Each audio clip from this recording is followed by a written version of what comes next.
Have you ever just stood there, looked at a huge tree, and wondered, how? How does it build itself from this tiny little seed into something so massive? Well, today we are going to decode that exact botanical blueprint. We're going to uncover the hidden engines that power all of plant growth. So let's start by looking at something we can see right on the surface. It really all starts with something you can easily spot if you look closely. I mean, check out these roots. You can clearly see the older, hard, darker parts. And then, right at the very tips, you see that soft, light-colored region? Yeah, that's where all the action is happening. But this visible difference, it's really just the tip of the iceberg of a much deeper biological story. And seeing that growth, well, it naturally leads to the big question, doesn't it? How does a plant actually build itself, cell by cell?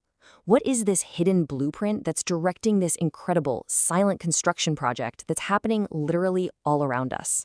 So this brings us to what you could call a growth paradox.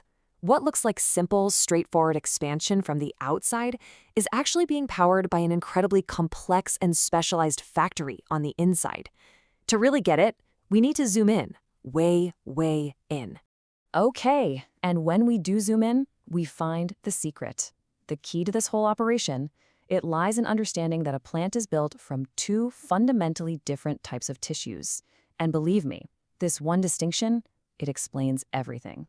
But first, let's get on the same page. What even is a biological tissue?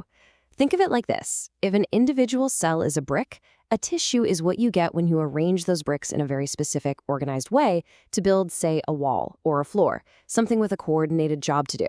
It's basically a team of cells all working together. And that brings us to the real star of our show today, meristematic tissues. As you can see, these are the active, immature cells that are just constantly dividing. Think of them as the plant's permanent construction crew.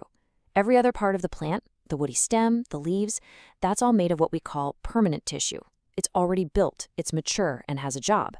But here's the key takeaway. All new growth comes exclusively from these meristematic tissues. Okay, so the meristematic tissues are the construction crew. But what about the individual workers? What does one of these master builder cells actually look like up close? Let's take a look and see what makes it such a powerhouse for growth.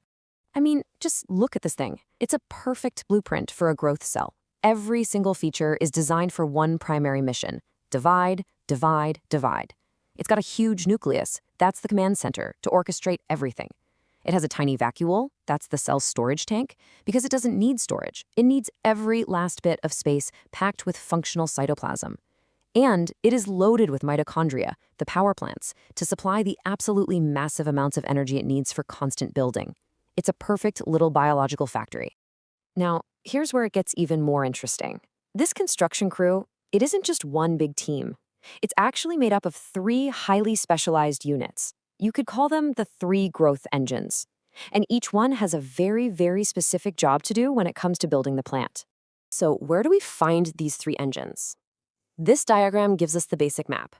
You've got the apical meristems right at the very tips. Then you have intercalary meristems, kind of in the middle sections, and finally, lateral meristems, which run along the sides. As you're about to see, their location is absolutely key to what they do. All right, first up, the apical meristem. This is the height engine. It's located at the absolute tips, the apices, of the stems and the roots. Its one and only job is to push outward. Through nonstop, rapid division, it's what drives the plant taller and taller, always reaching for the sun, and at the same time, it drives the roots deeper and deeper, searching for water. Next, we have the Intercalary Meristem. Now, you can think of this one as a specialized stretching engine. You'll find it at the base of internodes, the spaces between the joints on a stem. These are absolutely crucial for plants like grasses. Why? Well, when you mow your lawn, you're chopping off the top.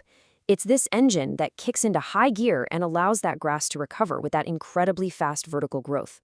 And finally, rounding out our trio, we have the girth engine, the lateral meristem. So instead of pushing up or stretching out, this one expands sideways. It's arranged like a cylinder inside the stem and roots, and its whole job is what we call secondary growth. This is what makes a tree trunk get thicker, stronger, and more stable year after year after year. So we've met the three specialized crews, right? The height engine, the stretching engine, and the girth engine. Now let's zoom back out and see how this amazing, intricate, microscopic blueprint becomes the magnificent reality of the plants we see every single day. And this table just lays it all out so perfectly. You've got the apical engine at the tips, driving height, the intercalary engine at the nodes, built for stretching, and the lateral engine running parallel to the stem, designed to build girth. You can see so clearly how each engine's location and its geometry leads to a completely different outcome, but they're all working for one single purpose: growth. You know, what this really shows us is that a plant is never done. It's not a static object at all. It is a continuously expanding structure. It's constantly orchestrating these three engines.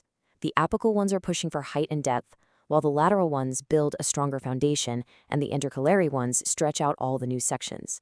It really is a beautiful, coordinated dance of creation. And it all comes down to this one really powerful idea.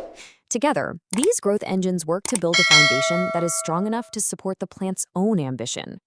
So the next time you look at a tree, or even just a blade of grass, I want you to remember the silent, sophisticated, and incredibly ambitious engineering that's happening just beneath the surface.